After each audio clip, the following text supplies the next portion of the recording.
13 years after Ubisoft ditched Desmond Miles to go full pirate in Assassin's Creed 4 Black Flag, this seafaring adventure is still considered by some to be the best pirate simulator of all time. So it's no wonder at all that Ubisoft has decided to dust off this bad boy and remake it in the style of last year's Assassin's Creed Shadows. Complete with all the modern trimmings you'd expect. That includes stuff like drastically improved graphics, modernized combat mechanics to make Edward Kenway faster on the draw,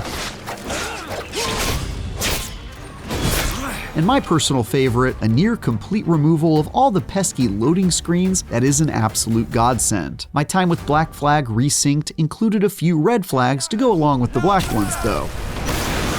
Like how some of the modernizations involved removing aspects of the original, it seemed like maybe they'd be best left as they were, but on the whole, it's pretty hard to be mad about this gorgeous second voyage of one of the best Assassin's Creed games.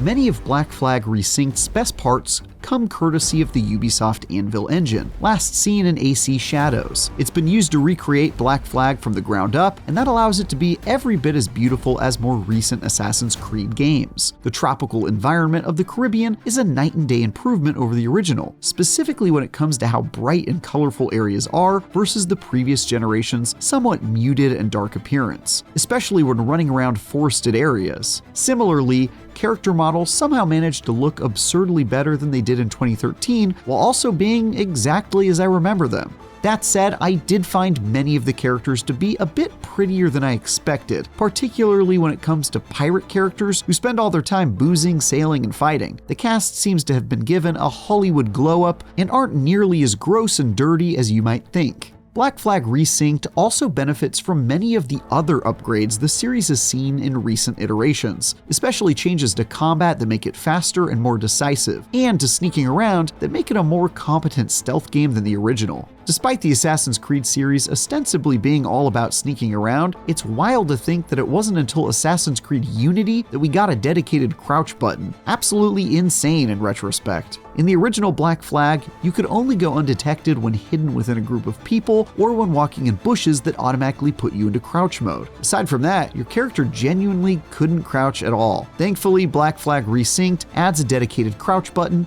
so you can go about your business of stabbing enemies to death from the cover of shadows you please. There are also a few new gadgets in your stealth tool belt, and some that were in the original but come to you much sooner in this iteration. For example, the badass rope dart that didn't appear until the tail end of the story is now added to your inventory in the opening chapters, so you can almost immediately start yanking enemies toward you like Mortal Kombat Scorpion. Get over here! Which I think we can all agree is just a great decision. If you aren't in the mood for stealth though, one change to this iteration of Black Flag is likely to bring you joy. Those deeply irritating tailing quests have been reworked. Whereas before you'd have to slowly follow people around town unnoticed, paying the ultimate price of having to start over from the beginning if you got caught, now you're provided alternate ways of completing the mission instead. In the one example included in the demo, I decided to sprint right at the two people I was told to follow just to see what would happen. And although the result was sloppy and most unbecoming of an aspiring assassin, I can confirm that I was indeed given separate means for completing my objective anyway, though they were significantly bloodier and less smooth than planned. A pretty great change if you ask me. Likewise, combat has been modernized to focus on player skill, complete with my favorite, a perfect parry mechanic that opens enemies up to be instantly killed if you get the timing just so.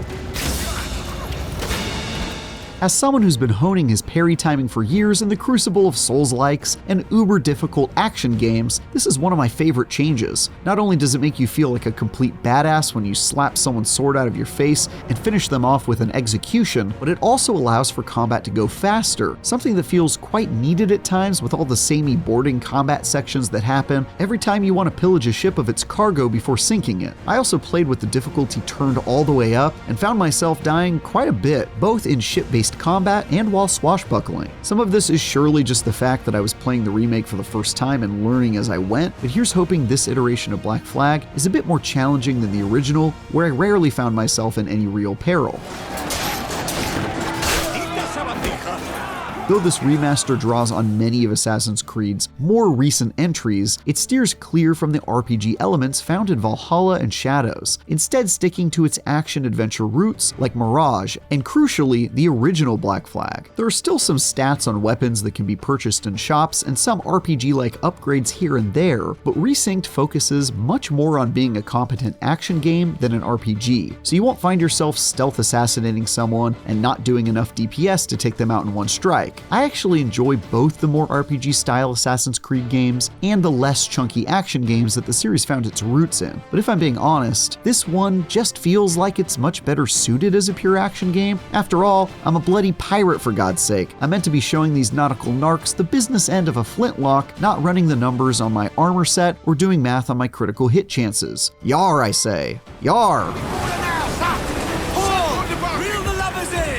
Some of the streamlining of Black Flag to Resynced's action has led to some peculiar choices though, like how you can no longer pick up weapons of slain foes to use in combat. In the original, if you downed a big guy who was wielding a two-handed axe, you could then pick it up and use it to mop up the rest of the scallywags in your path. For whatever reason, that was removed in the demo I played though, possibly to simplify things and keep the action moving along without having to clumsily retrieve a weapon from the ground in the heat of battle. I can certainly see the logic in that choice, but honestly, I kind of missed being able to have that kind of freedom, and it felt to me like one of those wholly unnecessary changes that could have just as well been left as it was. Then again, this feature hasn't been a part of the series in quite some time now, so maybe it's just one of these things that no longer fits in with the Anvil engine. While reliving my time with Black Flag was largely awesome, one surprising revelation is that the entirety of the present-day storyline has been removed from this version. As someone who misses when the Assassin's Creed series actually tried to tell a story within its sci-fi world, it's a bit of a bummer to see them follow in Assassin's Creed Shadows' footsteps of giving up on that aspect of the series entirely. It's especially odd if, like me, you have the twist ending at the end of the original Black Flag burned into your memory. I'm honestly very curious how this remake will be able to cut around that aspect of the story entirely, and worry the story might feel a bit awkward in doing so. That said, the historical story and pirate gameplay is quite obviously Black Flag's strength, so maybe it won't be any big loss not having it around, even if it does feel a bit strange. Perhaps as a way of making up for the lack of a present-day story, Resynced interestingly adds content to Kenway's story that wasn't in the original, some of which I played. This includes whole story sections that focus on Blackbeard and Stead Bonnet, who were only briefly involved in the original version of Black Flag, if memory serves. There are also new party members you can recruit to join your pirate crew, complete with quests to indoctrinate them into your privateering operations. One such quest involved breaking a shipwright out of jail and persuading her to join my team by agreeing to help her with a personal matter down the road. Her name is Lucy, and she's pretty much a complete badass. I think she'll fit in with Kenway and company just fine. After a handful of hours playing this remake of one of the best Assassin's Creed games, I'm pretty sold on replaying through it in its entirety when it comes out later this year. What do you think? Will you give Black Flag a return trip? Let us know in the comments. For more, check out our recent previews of 007 First Light and Mina the Hollower. And for everything else, keep plundering the goods with IGN.